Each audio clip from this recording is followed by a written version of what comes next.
I am making my escape from coffee hour. After an emotional weeknight worship service, and halfway to the door, I am intercepted by another regular. I recognize her as the sweet and somewhat unusual woman who organizes hospitality here every week, and before I can make my excuses, she's gesturing at my cane, and oh boy, here comes the comment. "Oh, honey, I hope you feel better." And because I don't have a whole lot of social grace left at 9 p.m. on a Wednesday, the knee-jerk sentence which falls out of my mouth is, "Actually, this is forever."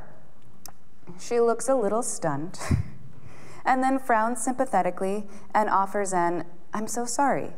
And I nod the platitude away and insert some quick small talk, but in my head, I want to say, "Don't be sorry, I'm not.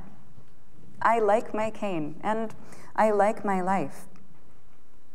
But would I be happy if I woke up tomorrow and all of my joints worked?"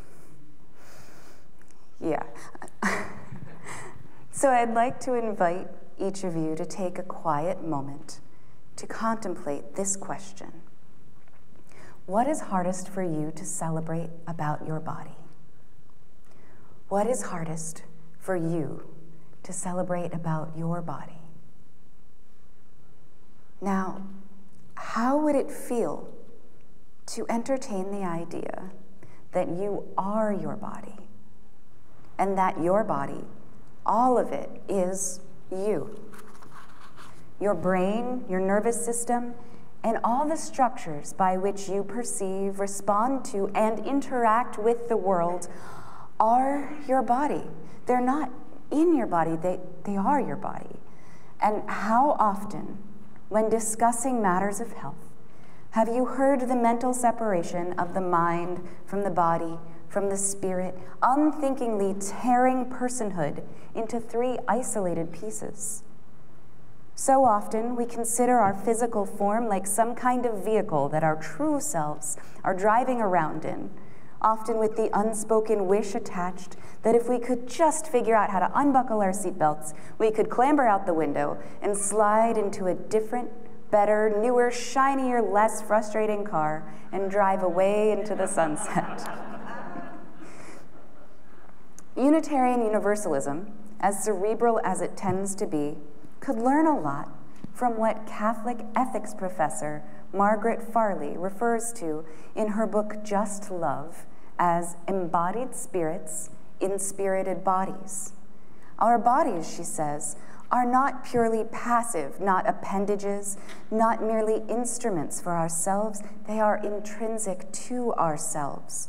We live our bodies, even when we are using them. Unitarian Universalists, in our fumbling congregational efforts to be inclusive, sometimes seem to send the message, brains welcome, spirits encouraged, bodies, well, could you try to be a little more standard? As though we could leave the inconvenient and unruly ones at home with a babysitter.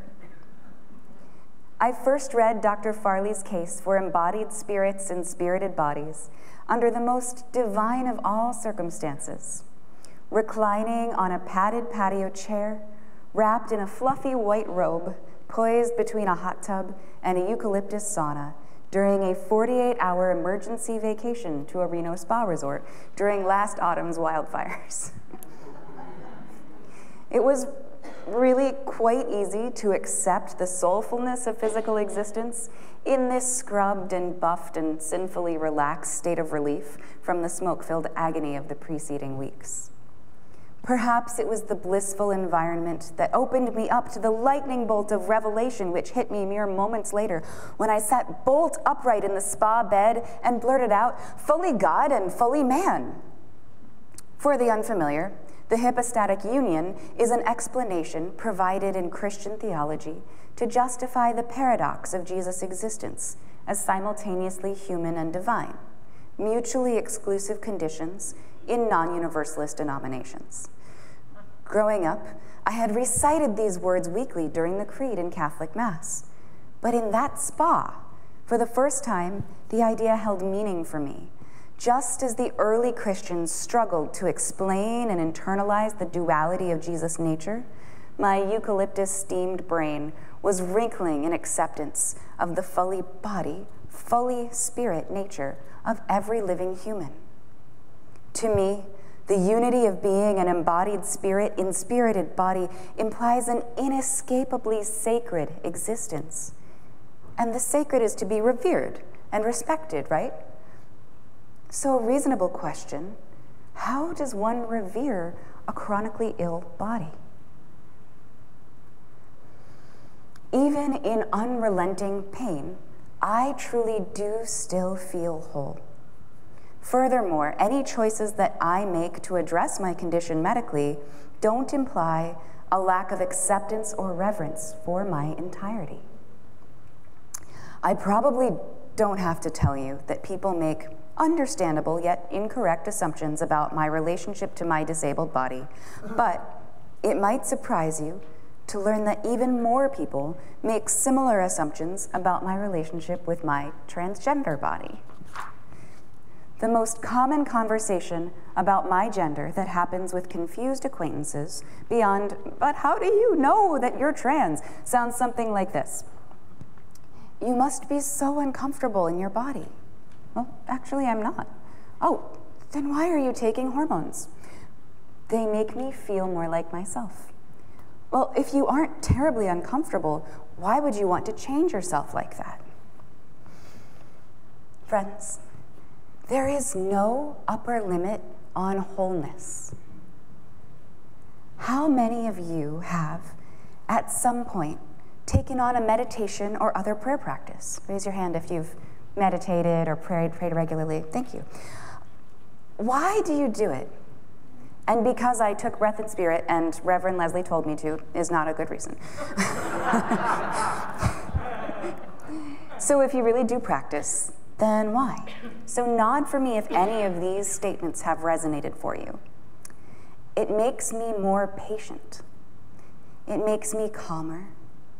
It gives me more energy. It makes me feel closer to God. Did you hate yourself before you started meditating? And some of you might have, and that's okay. But were you unbearably uncomfortable with your state of being? I live by the belief that we were all born infinitely whole. We are, each of us, enough. We are each of us complete, just exactly as we are, but there is no upper limit on wholeness. In my progressive disease, it hurts. It stops me from doing a lot of the things that I want to do, like preach standing up at the pulpit, but infinity minus 1 is still infinity, and infinity minus 100 billion is still infinity. And every action I take to more fully express my gender is one step closer to God in a universe saturated and permeated with God's self. So I'll let you in on a secret if you promise not to let go of your understanding of how challenging living with a disability can be. Without my disease, I would not be in this sanctuary here. I would not have had a reason to hear my call to ministry. I would not have met my partner in love or even learned to play the piano. And without my gender transition, I would never have wept to hear the sound of my real singing voice for the first time. I'm living the only life that I have available to me, and the finality of that is synonymous with creation. So do me one more favor. Recall whichever thing about your body it was that you identified 10 minutes ago as being hard to celebrate. I want to say to each of you, personally, that I'm grateful for that part of you, because in your flaws and in your wholeness, through the depths of your struggles and the height of your triumphs, you have created the person who sits in this church, together forming this powerful community today. You are each fully flesh and fully soul, wholly broken and wholly well, and I'm in awe of you.